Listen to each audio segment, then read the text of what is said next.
The 28th of June 2018 remains a dark day for Lagosians and Nigerians. It was the day that a tank full of petrol lost control and eventually exploded at Otedola Bridge in Bega area of Lagos. 12 people died and over 50 vehicles were burned. In discussing safety, experts share tips that could help in similar situations. You must be able to identify hazards before you start talking of how to eliminate the hazards.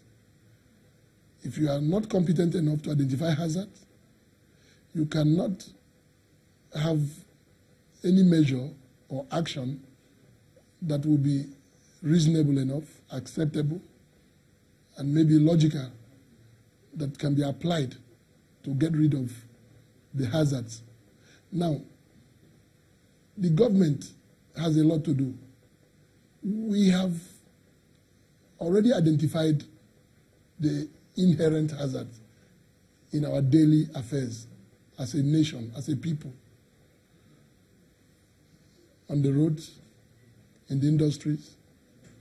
And then I just talked about the informal sector, because whenever we talk of industries, and when the Institute is talking about industries, and they focus on the multinationals and the blue chips, we tend to be elitist about safety.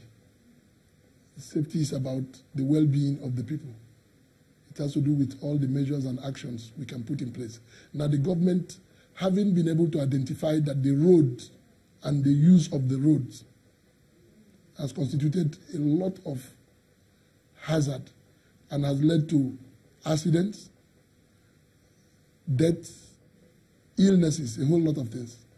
Now, the government is supposed to, because I'm going to look at the current issue that is even recurring.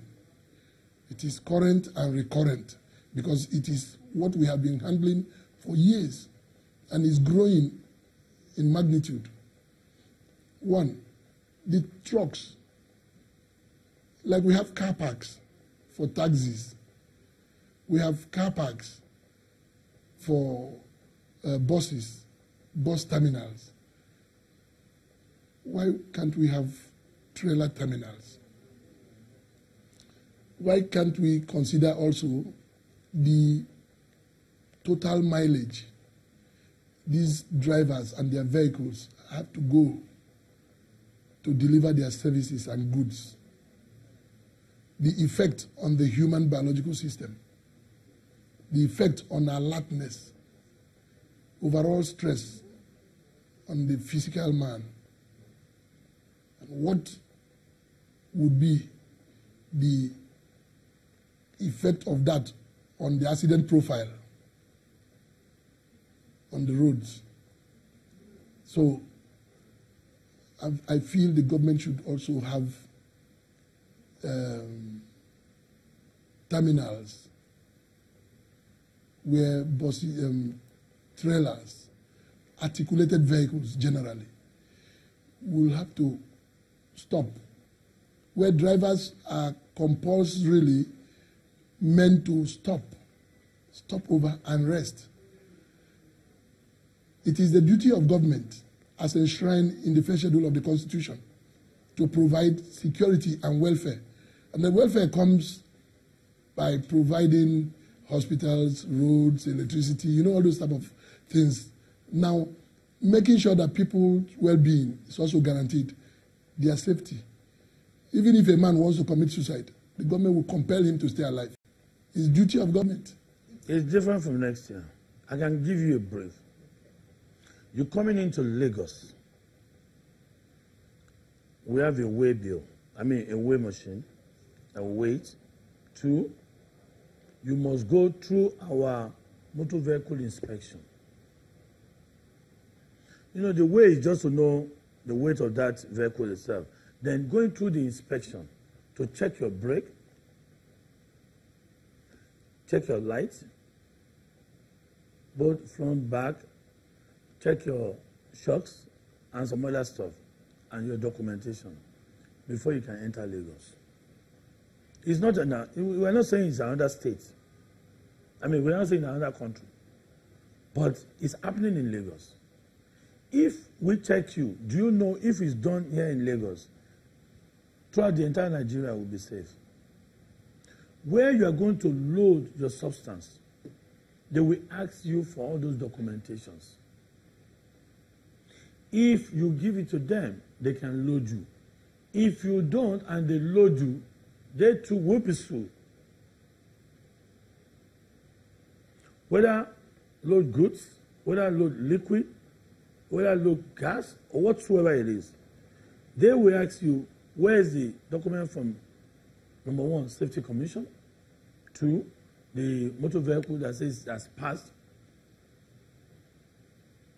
three, that it shows the weight of that vehicle. Then a number will be given to say, yes, this vehicle can load. And at the point of loading, for the first time, Lagos State Safety Commission will be there to verify those documentation. Safety at home is another aspect which seems to have been overlooked. In Lagos State, building have in recent times been springing up horizontally as against vertically. This poses another set of dangers that demands precautionary steps. We Google what is high-rise. An high-rise says from the 6th floor to whatever floor is an high-rise. Okay, that's number one. Two, there must be a lift to consider as an high-rise. Two, there must be an helipad where the helicopter should be able to land. So in case there's a fire on any of this floor and people will be able to get away. Then, not only that, we check what we call, it's part of an office space or a residential area, what we want them to have. The kind of fire alarm system that must be implemented. The fire extinguisher that must be there, first aid box must be there, and to hire what we call a facility management team. So we're trying to get out those data as to how many high-rise per street, per area. It's ongoing right now, it's still going on. And reporting on our website that we just developed, that we'll be launching at the same time with that, so that people can key in and report that to that. But right now, we have these facility managers that are operating in those high-rise buildings. And we had meeting with them so that they'll come and start reporting to us. And what we ask them to go and do. The safety at home, the first thing that we advise you to do is that in every home, ensure that there's proper housekeeping. Proper housekeeping simply means that you don't block all your ways, your stairways, your way to your room, your way to your bedroom, your way to, because anything can happen. It may not be fire. It may even around that you want to run out, so that you don't block that road. So if you are blocked, you will not be able to go. And you can even fall in the process of running out. That's why you need a proper housekeeping. Then secondly, in every home, you need to have at least minimum of fire extinguishers, minimum, 1 or 2. The reason is that you can use that one to escape fire incident. You use it to escape fire incident. And then you can use it to put out fire in case of at the initial level of fire. Because when the fire is still at a very low level, you can put it above. When it has grown up above the height of a beam, what does mean? You cannot do it. You better run away, look for ways. And before you even fight the fire, make sure that your exit is clear, so that when the fire turns out to be final, you can run out. Then apart from that too, I will advise that everybody that you must have a blanket.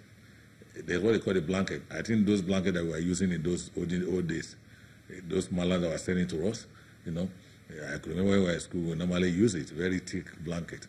If you have it on your beddings, just put it, when there's fire incident, you can put it, you can wrap it around yourself, you can escape the fire.